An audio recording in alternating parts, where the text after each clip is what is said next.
bienvenue pour cette nouvelle vidéo. Allez, aujourd'hui je vais vous parler de mon dernier élément de décor que je suis en train de réaliser pour accompagner mes petites séances de vidéos et de photos lorsque je vous présente mes miniatures majorettes. Alors, aujourd'hui c'est un nouveau bâtiment et je vais vous le présenter brut, pas encore peint. Pourquoi? Parce qu'il y a plusieurs petites choses dont je vais vous parler. Alors, ce bâtiment, le voici. Voyez. Alors, une fois n'est pas coutume, j'ai ajouté une base, un socle en carton. Mais avant de vous faire voir tout ceci en détail, je vais changer de point de vue l'angle de la caméra et je vais vous expliquer en quelques mots de quoi est composé ce petit décor. Donc voilà ce petit décor. Alors à la base, ce petit décor, comme vous l'aurez deviné, en grande partie, c'est de l'impression 3D. Alors c'est une maison, une petite maisonnette sans prétention qui est censée, comme vous pouvez le voir avec ces barres droites, qui est censée être en bois. C'est tout du moins ce que l'impression nous laisse penser. Et pour la petite histoire, cette maison, j'ai pu imprimer uniquement que les murs, que les côtés. Enfin, le devant, l'arrière et les deux côtés, parce que je n'ai jamais pu imprimer le toit. Alors, pour une raison qui m'échappe, à chaque fois l'impression rencontrait des soucis, donc j'ai préféré l'arrêter. Je l'ai essayé plusieurs fois et j'ai dit va bien. Et donc ce que j'ai fait, c'est que le toit, comme vous pouvez le voir, je l'ai fait en feuille d'alu. Alors j'ai collé une feuille d'alu sur un morceau de papier, et puis j'ai en appuyant à certains endroits simulé un toit de tôle, quoi. Une tôle ondulée, ni plus ni moins. Et comme l'alu se prête quand même bien à la déformation, ça va parfaitement jouer le rôle d'une tôle ondulée.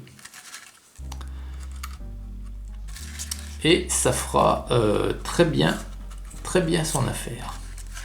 Alors, chose aussi que j'ai ajouté, que je ne fais jamais sur les autres, vous voyez, j'ai ajouté une base, un socle. Donc c'est ni plus ni moins qu'un morceau de carton que j'ai découpé. Donc j'ai voulu lui donner une forme un peu, voilà, une forme aléatoire. Je voulais pas lui donner une forme carrée ou une forme rectangulaire ou voilà. Une forme pas géométrique.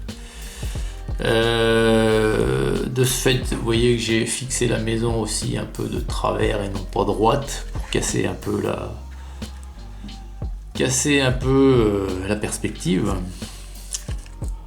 Et ce bout de carton, je l'ai recouvert d'un enduit à joint. Un enduit à joint que vous utilisez pour les joints de placo. N'importe quel enduit fera l'affaire, c'est un enduit tout prêt. Et j'ai bien laissé sécher. Avant de laisser sécher dans le frais, c'est-à-dire lorsque c'était encore fait de très peu de temps, j'y ai inséré des petits cailloux, vous voyez, ici et là, de véritables petits cailloux. Voilà. Une fois que tout a été bien sec, j'ai, avec de la colle à bois, collé par endroits un peu de sable fin, pas de partout, par endroits seulement, comme vous pouvez le voir ici. Entre temps, j'avais bouché les joints de la maison, c'est-à-dire les côtés, pour jointer parfaitement avec les autres bords.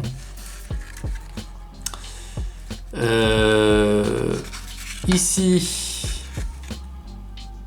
il n'y avait pas de fenêtre. J'ai donc par l'intérieur collé un morceau de moustiquaire. J'ai fait la même chose de l'autre côté, oui. Voilà.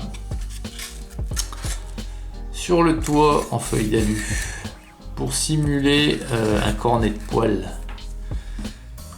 eh bien j'ai découpé un petit morceau de tube. Vous savez, ce sont ces tubes de protection que vous avez sur vos pinceaux, sur les petits pinceaux quand vous faites de la peinture sur figurine ou maquette ou autre.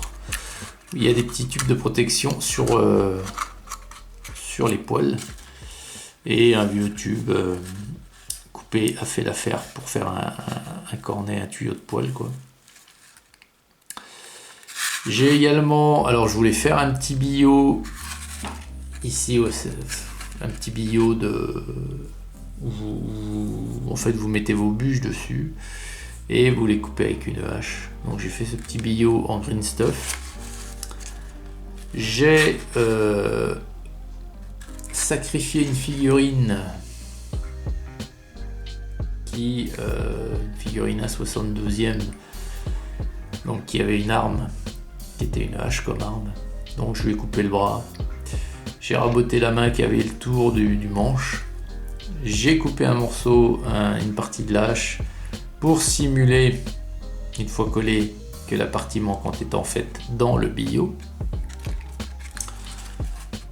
Je suis allé dans ma cour, j'ai ramassé des petits morceaux de bois, des petites branchettes de bois que j'ai coupées pour simuler un tas de bûches, ici. Et ici j'en ai coupé, donc dans le sens de la longueur mais aussi dans la largeur, pour simuler des bûches fendues. Voilà, par les coups de hache. Et voilà. Donc je voulais vous montrer ce petit élément sans sa peinture, et je vais vous montrer ensuite dans une autre vidéo, une fois la peinture appliquée, qu'avec pas grand chose on peut faire des jolis décors, parce que hormis le bâtiment, je pourrais également vous le faire, et ça je le ferai dans une vidéo, je vous montrerai avec du carton plume comment on peut faire des constructions, des bâtiments, des maisons, des murs, enfin.